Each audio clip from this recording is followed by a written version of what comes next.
भाग्य है मेरा, मैं तेरा परिंदा है अर्जी दीवाने की, जहाँ और तुम्हारी मेरी शान हो, वो देख मिले तेरी।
हारे हैं उन आँखों की दो बूंदों से सातों सागर हारे हैं, जब मेहंदी वाले हाथों ने मंगल सूत्र उतारे हैं, जब मेहंदी वाले हाथों ने मंगल सूत्र उतारे हैं।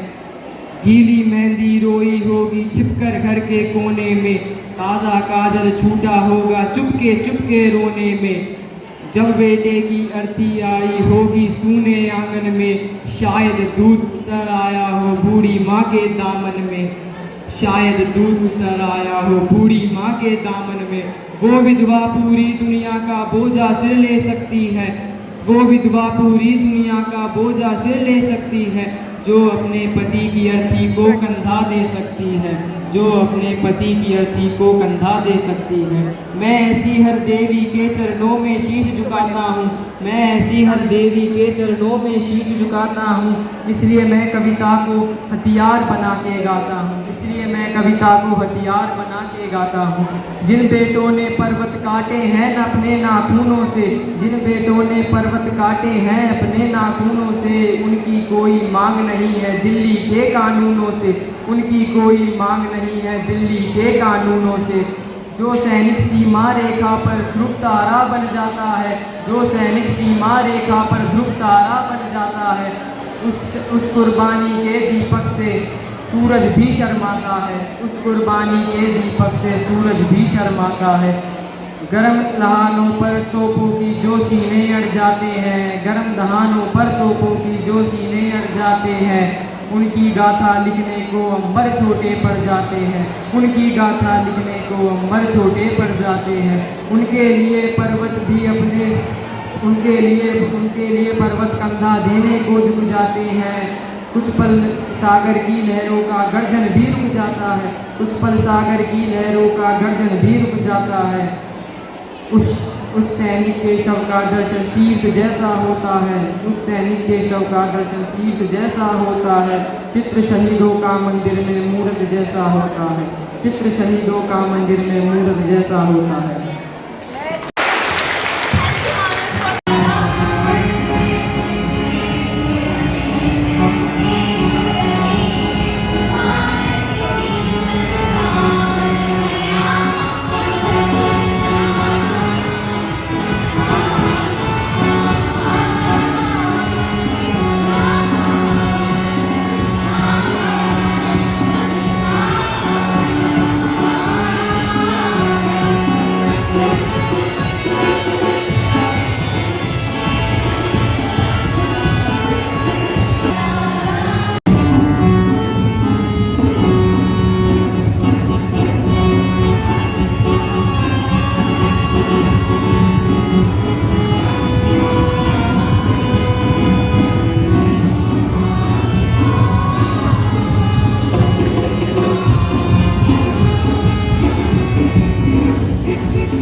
war. It's a lesson in dedication and love for the country. But it was a very difficult task for all of them as the Kargil region is located at an altitude of over 16,000 feet. The extreme cold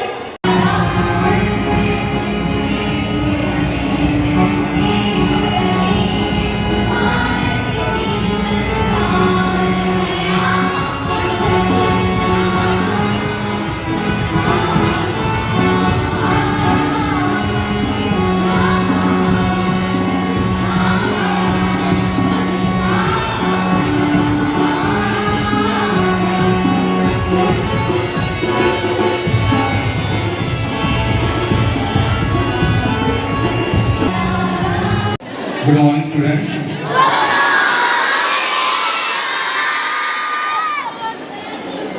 Today I will speak in Hindi. Hindi में बोलूँगा जिससे कि छोटे बच्चों को भी समझ में आए। कि कारगिल लड़ाई मेरे बहुत दिल के करीब है, इसलिए कि मेरे पिताजी भी इसमें इन्वॉल्व थे और इसी लड़ाई के दौरान मेरे पिताजी भी पैरालाइज हुए थे और बाद में उनके 2001 में उनकी इसके कारण ही डेथ हुई थी। He was the operational commander, जो आप लोगों की एयर अटैक हुआ था उसको कंट्रोल करने वाले में पिताजी की यूनिट थी। उसने रन ऑफ कच्छ से लेके जम्मू कश्मीर तक जो एयर अटैक हुआ था सारा कंट्रोल पिताजी की यूनिट ने किया था।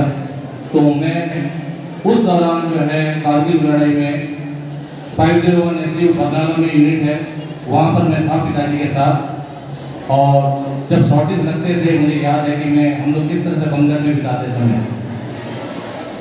आप लोग छोटे छोटे हैं, आपको लड़ाई के बारे में ज़्यादा कुछ पता होना नहीं चाहिए, परंतु उस समय किस तरह से हम लोगों ने बिताए थे दिन वो हमें याद है। कोई लाइट नहीं चलता था, सब कुछ अंधेरा, ब्लैकआउट टोटली। यहाँ तक कि हमारे जो मकान थे वो भी सारे काले रंग के थे और घर के सामने जो बंकर थे उसमें जाके जैसी शॉर्टेज होती थी हम लोग जाके उस पर छुप जाते थे। बहुत ही हार्ड समय था, काफी सारे लोग हमारे देश के मारे गए, करीब 500 से ऊपर, करीब 550 के करीब हमारे जवान जो है उसमें शहीद हुए। परंतु हमारे देश के जवानों ने वीरता दिखाते हुए कारगिल को वापस जो है उसमें ले लिया था अपने कब्जे में। उसी की याद में ये हम लोग दिवस मनाते हैं।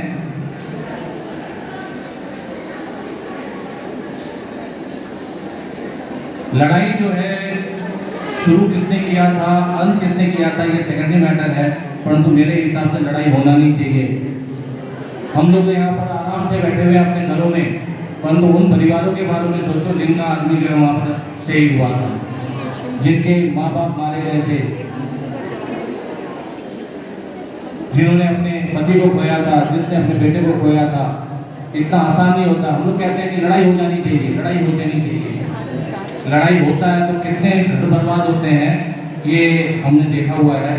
तो मैं तो नहीं चाहूँगा कि किसी तरह की कोई लड़ाई हो।